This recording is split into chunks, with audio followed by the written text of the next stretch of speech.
Hello friends, नमस्कार। मैं हूं पवन कुमार और आप देख रहे हैं यूट्यूब चैनल क्रिएटिव एजुकेशन। मौर्योत्तरकालीन राजवंशों से संबंधित प्रश्न उत्तर की यह दूसरी श्रृंखला है, भाग 2 है। तो शुरुआत करते हैं। क्वेश्चन नंबर 1 है, प्राचीन भारत का महान व्याकरण पतंजलि किसका समकालीन था? तो पतंजलि वही महर्षि थे जिन्होंने योग दर्शन का प्रतिपादन किया था। तो इसका राइट आंसर है ऑप्शन डी, पुष्यमित्र शुंग। पुष्यमित्र शुंग ने 2 अश्वमेध यज्ञ कराए थे और इसे कराने का श्रेय पतंजलि को है। तो इसका राइट आंसर है option D, Pushyamitra Shunga. Next question है, सर्वप्रथम भारत में विशुद्ध संस्कृत भाषा में लंबा अभिलेख किस राजा द्वारा जारी किया गया था? तो जो सर्वाधिक विशुद्ध संस्कृत भाषा में लंबा अभिलेख प्राप्त हुआ है वह प्राप्त हुआ है शक राजा रुद्रदमन द्वारा। तो इसका राइट आंसर है ऑप्शन बी, शक राजा रुद्रदमन द्वारा। शक राजाओं में ये सर्वाधिक प्रसिद्ध राजा था। ये विशुद्ध संस्कृत भाषा में है और यही वह अभिलेख है जिसमें चंद्रगुप्त मौर्य और अशोक दोनों का एक साथ जिक्र किया गया है। नेक्स्ट क्वेश्चन है, क्वेश्चन नंबर 3 है, किस राजा के शासनकाल में ईसाई धर्म प्रचारक सेंट थॉमस भारत आया था? ऑप्शंस दिए हुए हैं। तो इसका राइट आंसर है ऑप्शन सी, ऑप्शन सी, गोंदो फिरनस। ये जो गोंदो फिरनस थे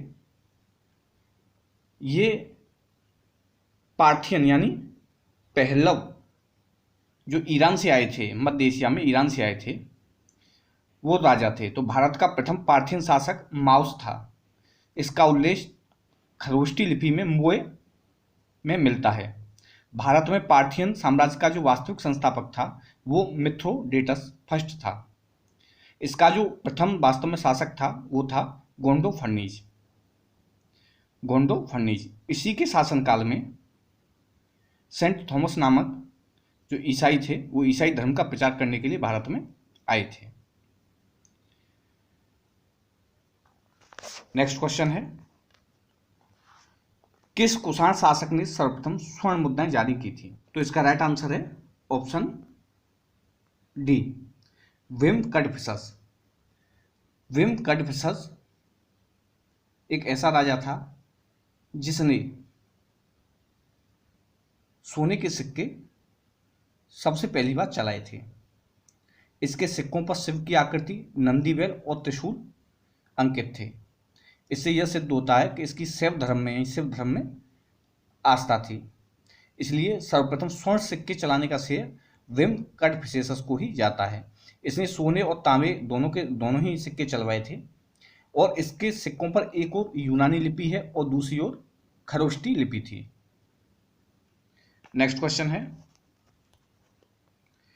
किस वंश के शासकों ने छत्तर प्रणाली का प्रयोग किया था? तो इसका राइट आंसर है ऑप्शन डी, शकोनी। शकोनी छत्तर प्रणाली का प्रयोग किया था और अपने राज्य को विभिन्न प्रदेशों में बांटा था छत्तर प्रणाली के अंतर्गत। क्वेश्चन नंबर 6 है, त्रातार यानी मुक्तिदाता की उपाधि किस वंश के शासकों ने धारण की थी? ए, शक शासकों ने। त्रातार यानी मुक्तिदाता की उपाधि शक शासकों ने धारण की थी। नेक्स्ट क्वेश्चन है, प्राचीन काल के भारत पर आक्रमणों के संबंध में कौन सा सही कालानुक्रम है? यानी मौर्योत्तर काल के बाद, मौर्य वंश के बाद किन किन विदेशी शासकों ने भारत पर आक्रमण किया था? तो उनमें जो सबसे पहले आए थे वो थे हिंद यूनानी। हिंद यूनानियों के बाद जो आक्रमण हुआ था वो था शकों का। शक आक्रमण के बाद पार्थियन यानी पहलव आए थे और उसके बाद कुषाण आए थे। तो इसका जो राइट आंसर होगा वो होगा ऑप्शन ए, यूनानी, शक और कुषाण। नेक्स्ट क्वेश्चन है, भारत में प्रथम बार सैनिक शासन यानी मिलिट्री गवर्नशिप किसके द्वारा व्यवहार में लाया गया था? तो ये मिलिट्री गवर्नशिप जो सबसे पहली बार व्यवहार में लाया गया था, ये लाया गया था ऑप्शन ए, ग्रीकों यानी यूनानियों के द्वारा। सिकंदर ने भी जब भारत के कई प्रदेशों को विजिट किया था तब उसने उनकी रक्षा के लिए, सुरक्षा के लिए अपने कई सैनिकों को, सैनिक अधिकारियों को वहां का प्रशासन सौंप दिया था। नेक्स्ट क्वेश्चन है, ईसा पूर्व दूसरी सदी के प्रारंभ में उत्तरी अफगानिस्तान में स्थापित भारत यूनानी राज्य कौन सा था? तो अफगानिस्तान में एक राज्य यूनानियों ने स्थापित किया था, इसे एक स्वतंत्र राज्य घोषित किया था, और यह था ऑप्शन ए, बैक्ट्रिया। ईरान का जो शासक था उनके पहले अंतर्गत अफगानिस्तान के राज्य का प्रशासन वहाँ के सैनिक अधिकारी करते थे। बाद में उन्होंने वहाँ पर अपना एक स्वतंत्र राज्य घोषित किया, उसका नाम बैक्ट्रिया रखा था। नेक्स्ट क्वेश्चन है, सर्वप्रथम रोम के साथ किन लोगों का व्यापार प्रारंभ हुआ था? तो सर्वप्रथम रोम के साथ जो व्यापार प्रारंभ हुआ था वो हुआ था ऑप्शन बी, तमिलों एवं चेरों का। नेक्स्ट क्वेश्चन है, निम्न में से किस स्थान को पेरिप्लस ऑफ द इरीथियन सी में पोर्टके के नाम से संबोधित किया गया है? तो इसका राइट आंसर है ऑप्शन बी, अरिकामेड। यह एक अत्यंत ही व्यापारिक स्थान था, यहां से बहुत सारा व्यापार होता था, इसीलिए इसको पेरिप्लस ऑफ द इरीथियन सी में पोर्टके के नाम से संबोधित किया गया है। मौर्य उत्तर काल में किसने भारत में हिंद यूनानी राज्य की स्थापना की थी? तो हिंद यूनानी राज्य की जो स्थापना की थी हिंद यवनों ने, तो इसका राइट आंसर है ऑप्शन ए, डमेटियस और यूकेटाइडस, ये दो वंश थे हिंद यवनों के, अर्थात ये दो कुलों में बट गया था। डमेटियस वंश का जो प्रसिद्ध राजा हुआ था वो था मेनांडर, जिसकी राजधानी एसाकल यानी सियालकोट थी। यह बहुत ही प्रतापी राजा था और यह पुष्यमित्र शुंग के द्वारा इसको पराजय भी मिली थी। बौद्ध साहित्य में यह मिलिंद नाम से प्रसिद्ध है। नेक्स्ट क्वेश्चन है, निम्नलिखित में से किसने अपने जीवन के उत्तरार्ध में अपने पुत्र के हाथों में राज सत्ता सौंपकर बौद्ध भिक्षु हो गया था? तो इसका राइट आंसर है ऑप्शन सी, मिनांडर बौद्ध भिक्षु नागसेन के साथ वाद विवाद के उपरांत बौद्ध धर्म का अनुयायी बन गया था, ऐसी बौद्ध ग्रंथों में कथा मिलती है। नेक्स्ट क्वेश्चन है, क्वेश्चन नंबर 14 है, कुषाणों का संबंध किससे था? तो कुषाणों का जो संबंध था वो था ऑप्शन सी, चीन के यूची जनजाति से। कुषाण मध्य एशिया में पश्चिमी चीन के यूची जाति के थे। लगभग 165 ईसा पूर्व में इसके पड़ोसी कबीले हिंगनू ने यूचियों के नेता को मारकर उन्हें पश्चिमी चीन का क्षेत्र छोड़ने पर बाध्य कर दिया था। इसलिए यह कबीला दो शाखाओं में विभक्त हो गया था, कनिष्ठ यूची और ज्येष्ठ यूची। बाद में ये पश्चिम की ओर बैक्ट्रिया, पर्थिया आदि के शासकों को इन्होंने पराजित किया और उसके बाद इन्होंने भारत पर आक्रमण किया था। इसमें जो सबसे पहला शासक था वो था कुजुल कड़फिसेसस। तो ये चीन के यूची जनजाति से संबंधित थे। नेक्स्ट क्वेश्चन है, निम्नलिखित में से कौन कनिष्क के बौद्ध होने के लिए उत्तरदायी था? तो कनिष्क के बौद्ध होने के लिए जो उत्तरदायी था वो था ऑप्शन बी, अश्वघोष। अश्वघोष कनिष्क के बौद्ध होने के लिए उत्तरदायी था और इन्होंने बुद्ध चरित्र ग्रंथ की रचना की थी। नेक्स्ट क्वेश्चन है, सूची फर्स्ट को सूची सेकंड से सुमेलित कीजिए। इंडो ग्रीक शक पार्थिव, दूसरी सूची दी हुई है, तो इनको किस और नाम से जाना जाता था? तो इंडो ग्रीक थे, उनको हिंद यवन के नाम से जाना जाता था, तो ए का पहला सही है।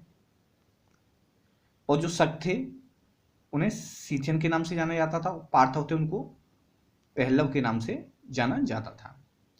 तो इसका राइट आंसर है ऑप्शन ए का पहला, बी का दूसरा, सी का तीसरा। नेक्स्ट क्वेश्चन है, सूची फर्स्ट को सूची सेकंड से सुमेलित कीजिए। सूची फर्स्ट में राज्य है और राजधानी है, तो शुंग वंश की 2 राजधानियां थी, विदिशा और पाटलिपुत्र, ऐसा उल्लेख मिलता है। तो पहले का विदिशा है, ए का पहला है। चेदी की कलिंग थी, बी का दूसरा है। सातवाहन की 2 राजधानियां थी, प्रतिष्ठान यानी पैठन जो महाराष्ट्र में थी, और दूसरी आंध्र प्रदेश में अमरावती थी।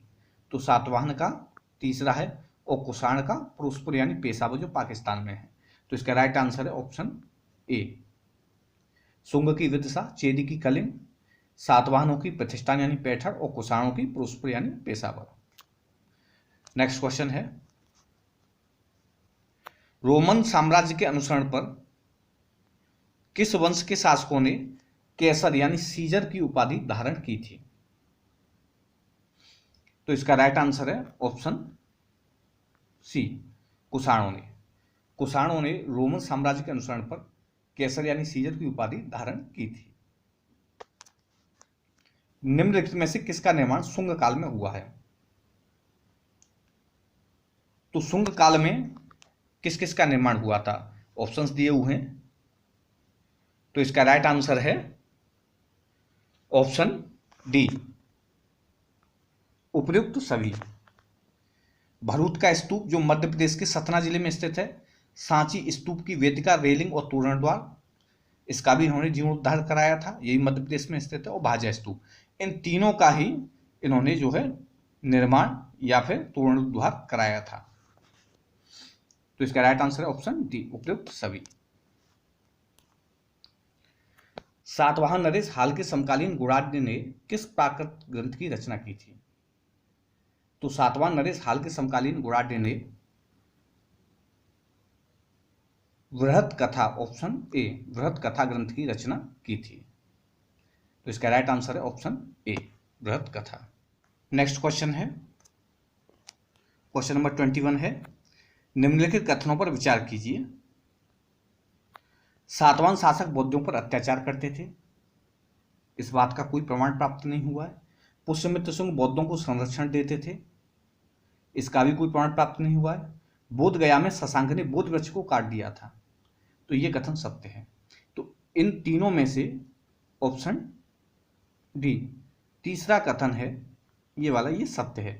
बोध गया में शशांक ने बोध वृक्ष को काट दिया था। बाद बाकी के जो 2 हैं ये असत्य हैं।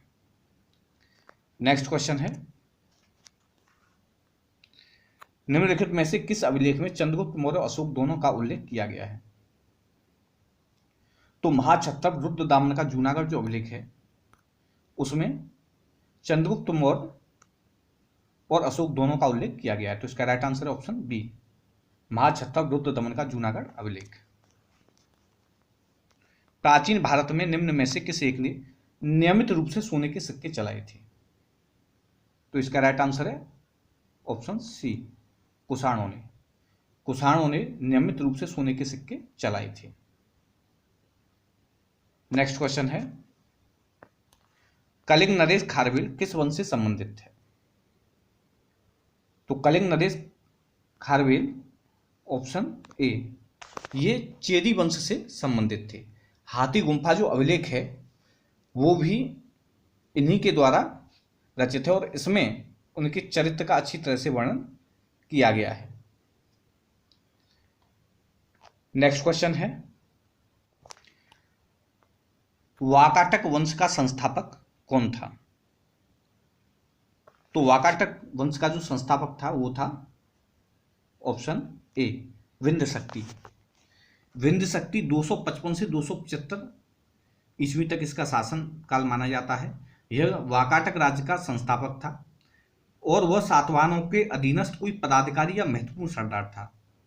उसने पूर्वी मालवा में अपनी शक्ति स्थापित की तथा बाद में विंध्य के पास सातवाहनों के प्रदेशों पर उसने अधिकार कर लिया था। वह विष्णु वृद्धि गोत्रीय ब्राह्मण था। इसका पुत्र था वो हुआ था प्रवरसेन प्रथम। नेक्स्ट क्वेश्चन है, वाकाटकों की शक्ति का विस्तार किसने किया था? तो वाकाटकों की जो शक्ति का विस्तार किया था वो विंध्य शक्ति के पुत्र प्रवरसेन प्रथम ने किया था। तो इसका राइट आंसर है ऑप्शन बी, प्रवरसेन प्रथम। उसने सभी दिशाओं में विजय प्राप्त की थी और वाकाटकों में एकमात्र वही ऐसा शासक था जिसने महाराजा की उपाधि धारण की थी और इसने ब्राह्मण धर्म की महत्ता स्थापित की थी तथा 4 अश्वमेध यज्ञ किए थे। नेक्स्ट क्वेश्चन है, भुवनेश्वर मंदिर का निर्माण किस राजा ने कराया था? तो भुवनेश्वर मंदिर जो उड़ीसा में है, इसका निर्माण कराया था ऑप्शन ए, खारवेल ने। चेदी वंश के शासक खारवेल ने, जिन्होंने कलिंग चक्रवर्ती और भी कई उपाधियां धारण की थी, जैसे कलिंगाधिपति, और इन्होंने इस मंदिर का निर्माण कराया था। नेक्स्ट क्वेश्चन है, वाकाटक वंश के किस शासक का विवाह चंद्रगुप्त द्वितीय की पुत्री के साथ हुआ था? तो वाकाटक वंश के रुद्रसेन द्वितीय, ऑप्शन सी, रुद्रसेन द्वितीय का विवाह चंद्रगुप्त द्वितीय विक्रमादित्य की, जिन्होंने उपाधि धारण की थी, उनकी पुत्री के साथ हुआ था। इससे क्या था कि दोनों राज्यों के बीच वैवाहिक संबंध स्थापित हो गए, परंतु इसका जो प्रत्यक्ष लाभ था वो गुप्त वंश को मिला था। और रुद्रसेन द्वितीय किसका पुत्र था? ये पृथ्वीसेन प्रथम का पुत्र था। नेक्स्ट क्वेश्चन है, किसने सेतुबंध नामक काव्य की रचना की थी? तो सेतुबंध नामक काव्य की जो रचना की थी वो की थी प्रवरसेन द्वितीय ने। तो इसका राइट आंसर है ऑप्शन बी, प्रवरसेन द्वितीय। इसने नई राजधानी प्रभुपुर का भी निर्माण किया था। नेक्स्ट क्वेश्चन है, वाकाटकों की बेसिम शाखा का संस्थापक कौन था?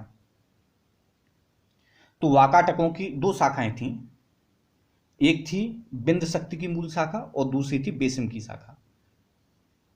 तो वाकाटकों की जो बेसिम शाखा थी उसका संस्थापक था प्रवरसेन का पुत्र सर्वसेन। तो इसका राइट आंसर है ऑप्शन सी, सर्वसेन। उसे बरार और उत्तरी हैदराबाद का प्रशासक नियुक्त किया गया था। रुद्रसेन प्रथम के समय में वह स्वतंत्र शासक बन बैठा था। नेक्स्ट क्वेश्चन है, बैक्ट्रिया राज्य कहाँ स्थित था? तो बैक्ट्रिया राज्य हिंद यूनानियों ने जो स्थापित किया था वो अफगानिस्तान में स्थित था। तो इसका right answer option C, Afghanistan. Next question है, शक मूल रूप से कहाँ के निवासी थे? तो शक मूल रूप से मध्य एशिया के निवासी थे। तो इसका राइट आंसर है ऑप्शन ए। ये मध्य एशिया से होते हुए ये अफगानिस्तान पाकिस्तान होते हुए, उस समय पाकिस्तान नहीं था, तो ये भारत की सीमा क्षेत्र में आए और यहाँ पर इन्होंने कई प्रदेशों को विजित किया था। इसमें शक शासकों में रुद्रदामन जो शासक थे वो एक प्रसिद्ध शासक हो गए हैं। नेक्स्ट क्वेश्चन है, जूनागढ़ अभिलेख किस शक शासक से संबंधित है? तो इसका राइट आंसर है ऑप्शन सी, रुद्रदामन से। जूनागढ़ अभिलेख है वह शक छत्रपति रुद्रदामन से संबंधित है। नेक्स्ट क्वेश्चन है, नागार्जुन ने किस प्रसिद्ध पुस्तक की रचना की? तो नागार्जुन ने माध्यमिक सूत्र की रचना की थी। तो इसका राइट आंसर है ऑप्शन ए, माध्यमिक सूत्र। बौद्ध धर्म का विश्वकोश किसे कहा जाता है?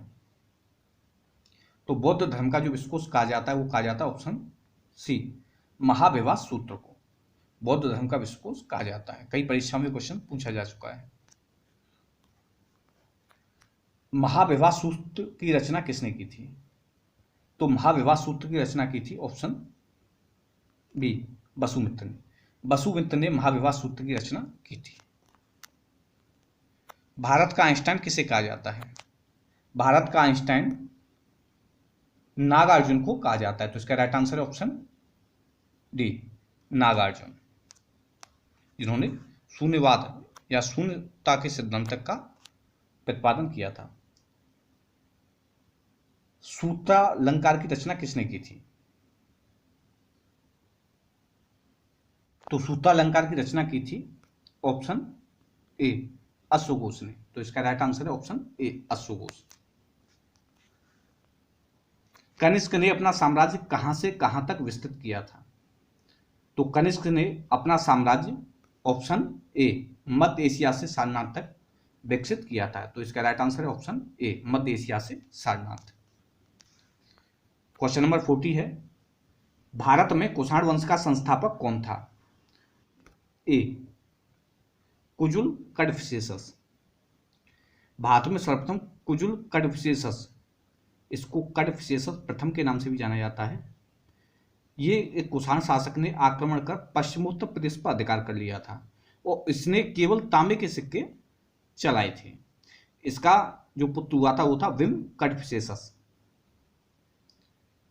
तो ये थे 40 इंपॉर्टेंट क्वेश्चंस और इसी के साथ जो मौर्य काल के प्रमुख राजवंश थे और उनसे संबंधित जो प्रश्न थे, जो महत्वपूर्ण प्रश्न हैं और जो सभी प्रतियोगी परीक्षाओं में पूछे जाते हैं, वो कंप्लीट होते हैं। आशा करता हूँ ये वीडियो आपको पसंद आया होगा। वीडियो देखने के लिए आपका बहुत बहुत धन्यवाद।